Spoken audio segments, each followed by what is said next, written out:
In 1960, the Democratic Republic of Congo gained its independence, and with it, hope for a new future was born. Leading this dream was Patrice Lumumba, a charismatic young leader, a fierce advocate for his people's freedom, and an uncompromising voice against colonial oppression. But Lumumba's vision for a truly independent Congo was a threat to powerful foreign interests. Within months of taking office, he faced enemies not only abroad, but from within his own government. As he fought to protect his country's future, the forces against him grew stronger, leading to his capture and brutal assassination. Hi guys, welcome to Afriverse's story.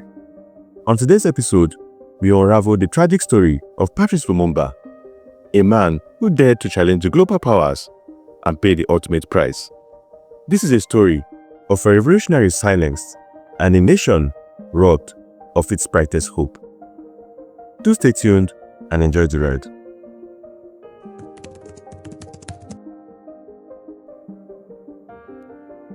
Lumumba was born in a village of Onaloa in Kasai province, Belgian Congo.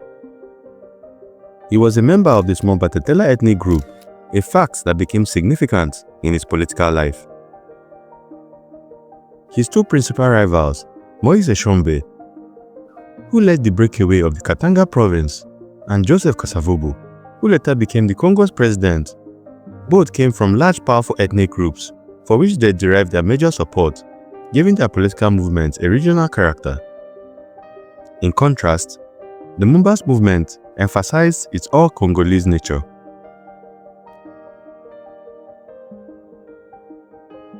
After attending a Protestant mission school, Lumumba went to work in Kindu Port in Pain, where he became active in the Club of the Evalués, the Western educated Africans.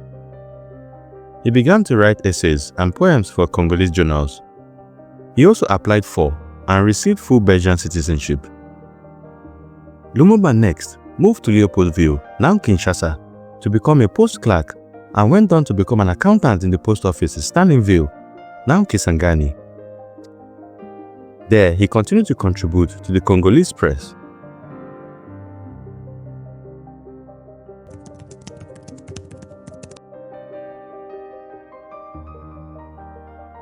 In 1955, Lumumba became a regional president of a purely Congolese trade union of government employees that was not affiliated, as were other unions, to either of the two Belgian trade union federations, the Socialist and Roman Catholic. He also became active in the Belgian Liberal Party in the Congo. The party was not linked to either of the trade union federations, which were hostile to it. In 1956, Lumumba was invited with others on a study tour of Belgium under the auspices of the Minister of Colonies. On his return, he was arrested on a charge of embezzlement from the post office. He was convicted and condemned 1 year later after various reductions in sentences to 12 months imprisonment and a fine.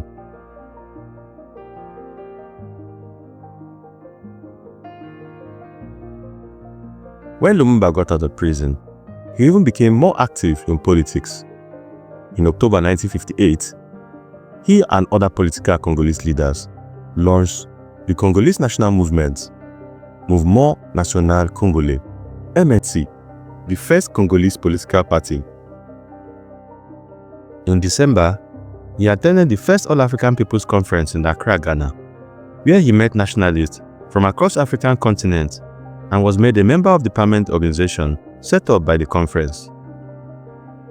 His outlook and vocabulary, inspired by many Pan-African goals, now took the tenor of militant nationalism.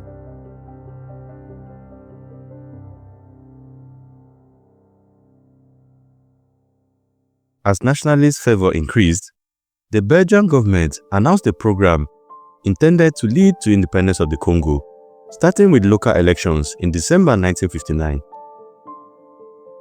The nationalists regarded this program as a scheme to install puppets before the independence and announced a boycott of the elections. The Belgian authorities responded with repression. On October 30th, there was a clash in Stalinville that resulted in 30 deaths. Lumumba was imprisoned on a charge of inciting riots.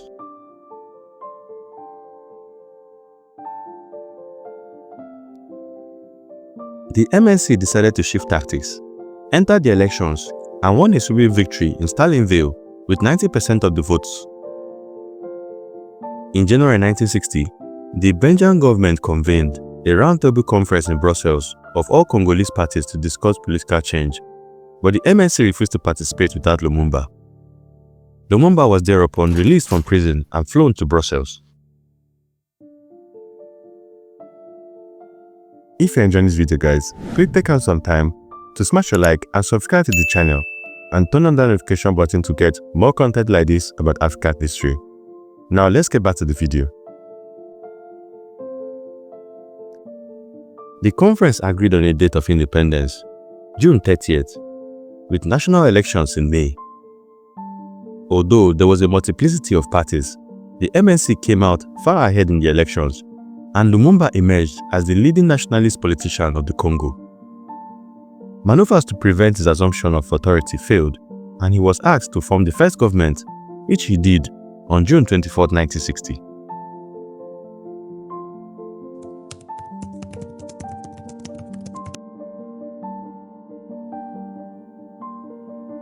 Almost immediately after the June 30th independence date, some units of the army rebelled, largely because of the objections of their Belgian commander.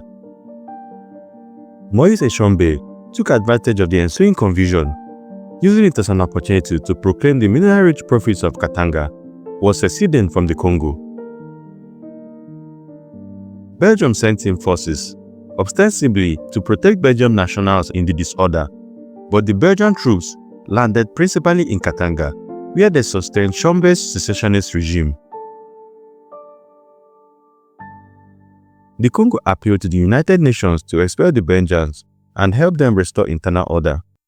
As Prime Minister, Lumumba did whatever little he could do to redress the situation. His army was an uncertain instrument of power, his civilian administration untrained and untried. The United Nations forces, whose presence he had requested, were condescending and assertive, and the political alliances underlying his regime very shaky. The Belgian troops did not leave, and the Katanga secession continued. Since the United Nations forces refused to help suppress the Katangese revolt, Lumumba appealed to the Soviet Union for planes to assist in transporting his troops to Katanga. He asked the independent African states to meet in Leopoldville in August to unite their efforts behind him. His moves alarmed many, particularly the Western powers and the supporters of the president Kasavubu, who pursued a moderate course in the coalition government and favored some local autonomy in the provinces.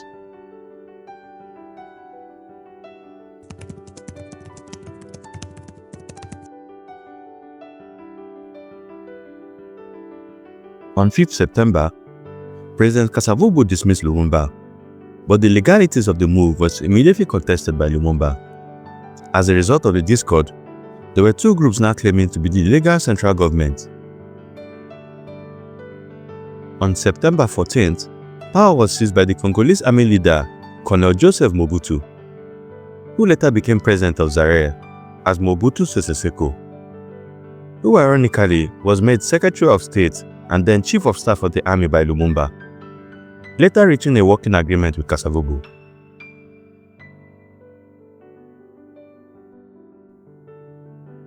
In November, the General Assembly of the United Nations (UN) recognized the credentials of Kasavubu's government.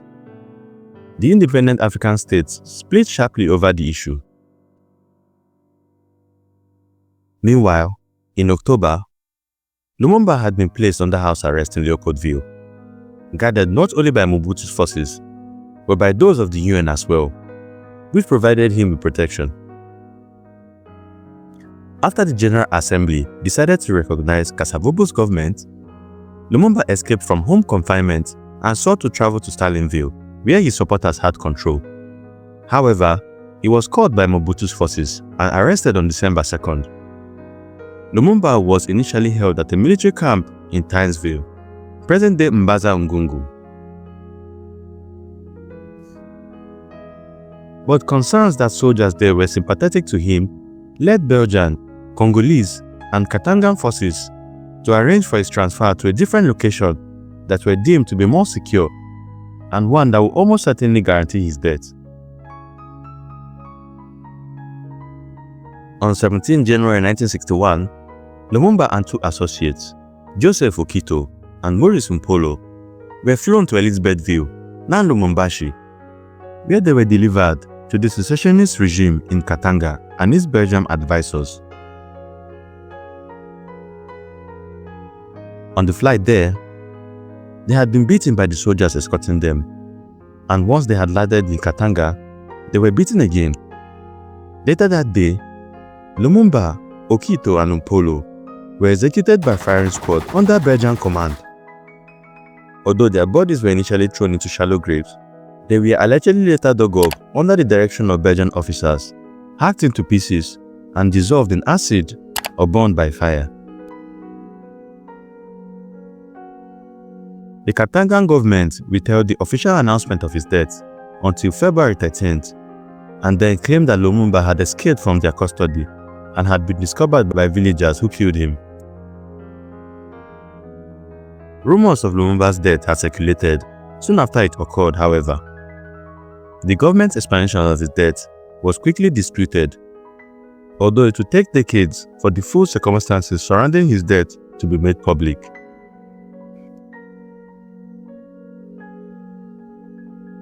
Lumumba was allegedly assassinated because the Belgians wanted to protect their mining money and continued exploration of the Congo, and the Americans feared the Soviets' foothold in the Congo. His death caused a scandal throughout Africa and beyond. Retrospectively, even his enemies proclaimed him a national hero.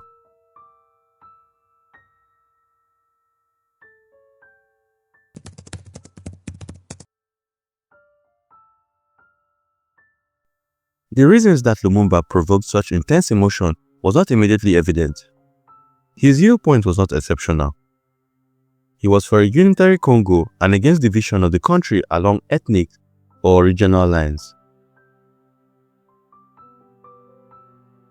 Like many other African leaders, he supported Pan-Africanism and the liberation of the colonial territories. He proclaimed his regime one of positive neutralism, as a return to African values and a rejection of any imported ideology, including that of the Soviet Union. Lumumba was, however, a man of strong character who intended to pursue his policies regardless of the enemies he made, within his country or abroad. The Congo, furthermore, was a key area in terms of geopolitics of Africa. And because of its wealth, size, and proximity to the white-dominated South Africa, Lumumba's opponents had reason to fear the consequences of a radical or radicalized Congo regime. Moreover, in the context of the Cold War, the Soviet Union's support for Lumumba appeared at the time as a threat to many in the West. Thanks for watching this video, guys. I would really love to know your thoughts about the life and death of the Congolese revolutionary Patrice Lumumba and the alleged conspiracy by Belgium and America to cut his life short. Please leave them in the comment section down below. Don't forget to smash a like and subscribe to the channel and turn on the notification button to get more content like this about African history. It's been Nnamdi from Afriverse Story. See you in the next one.